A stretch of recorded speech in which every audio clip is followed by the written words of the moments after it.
জানো জান, আমার অনেক কষ্ট হয় তোমাকে নিয়ে। আমার মতন কইরা কি এত ভালোবাসবো তোমারে। তুমিও মানসিক রোগী হবে যখন তোমার কাঁধে ফ্যামিলির চাপ পড়বে। আমিও একটা মানুষকে অসম্ভব ভালোবাসতাম। যখন তার লাইফে নতুন কেউ এলো, তারপর সে আমার আস্তে আস্তে ভুলা শুরু করলো। সঙ্গে থেকেও যদি অশান্তিতে থাকতে হয় তাহলে নিঃসঙ্গী থাকাই ভালো। আমি সেই গোলাপ, মানুষ পছন্দ করে ঠিকই, প্রয়োজন ফুরাই গেলে দূরে সরাই দেয়, অবহেলা করে বেশি। কি আজব তাই না? অনেকে আমাকে চেয়েও পায়নি, আর তুমি আমাকে পেয়েও চাওনি। তুমি জান আমার কথা কখনো কষ্ট পেও না। আমি একটু রাগী, ওই কসম আল্লাহর। ভালো কিন্তু তোমার আমি কম বাসি না। ঘুমের ঘরে স্বপ্নে এসে দেখা দাও রোজ, ঘুম ভাঙলেই হারিয়ে যাও, পাই না তোমার খোঁজ। আমি এমন একজন মানুষ, সবাই আমার সাথে টাইম পাস করে, আর আমি মনে মনে ভাবি হয়তো সবাই আমার মন থেকে ভালোবাসে। আমার হাসি খুশির কারণটাই হচ্ছে তুমি। তোমারে কষ্ট দিয়া জান, আমি কি সুখে থাকতে পারি? হয়তো জান আপনার প্রেমে অনেক মানুষই পড়বে, কিন্তু আমার মতন যত্ন কইরা আপনাকে কেউ ভালোবাসবে না। দুনিয়ার নিয়ম মেনে কি হবে যদি তোমাকে না পাই?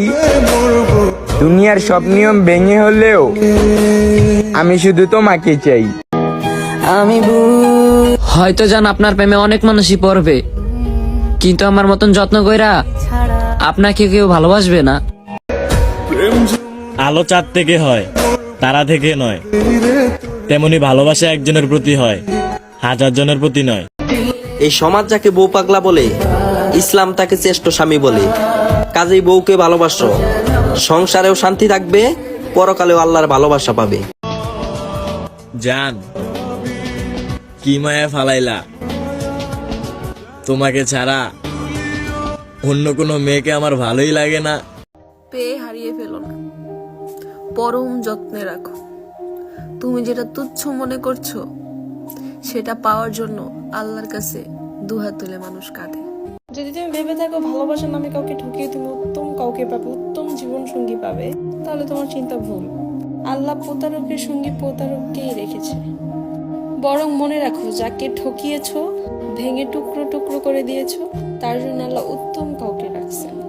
এটাই হলো সৃষ্টিকর্তার ফয়সালা।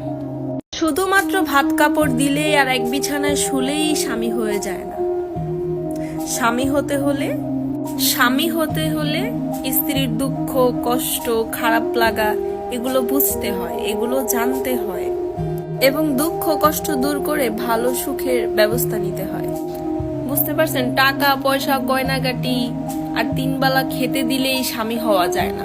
স্বামী হতে হলে আগে স্ত্রীর খারাপ লাগা, ভালো লাগা, কোনটাতে কষ্ট পাচ্ছে এগুলো আগে বুঝতে হবে। স্বামীর অবহেলায় একটা ভালো মেয়েও খারাপ হয়ে যায়, আর একজন স্বামীর ভালোবাসা যত্নে একটা খারাপ মেয়েও ভালো হয়ে যায়। এর জন্যই তো আমি বলি যে একজন স্ত্রী সব থেকে ভালো ডাক্তার হলো। যদি কোনো বিবাহিত মেয়ে বিয়ের পরে কাউকে ভালোবেসে ফেলে, তাহলে বুঝে নিবেন সংসারের মেয়েটা খুব অবহেলায় ছিল। শুধু চরিত্র খারাপ হলেই বিবাহিত মেয়ে বিয়ের পর নতুন কাউকে ভালোবাসে না। চরিত্র খারাপ হলেই বিবাহিত মেয়ে দ্বিতীয়বার কারো প্রেমে পড়ে না। আরো বিচার করার আগে নিজের সাথে আগে নিজে একবার বোঝাপড়া করুন। আস্তে আস্তে সব পাগলামি বাদ দিয়ে দিব। কাউকে আর শুধু শুধু মেসেজ দিয়ে বিরক্ত করব না। নিজের সুখ দুঃখের কষ্ট কাউকে শুনিয়ে কারো আর সময় নষ্ট করব না। কাউকে আর আপন ভেবে বিরক্ত করব না। একজন মেয়ে কখনোই পুরুষ নারী ভালোবাসা বুঝবে না। কারণ হচ্ছে নারীর অর্ধেক জীবনই চলে যায় পুরুষের রূপ, সৌন্দর্য, টাকা পয়সা এগুলোর লোভে। পুরুষকে বুঝতে হলে তোমার নারী 1000 বার জন্ম নিতে হবে। কথাটা তিতা হলেও সত্যি।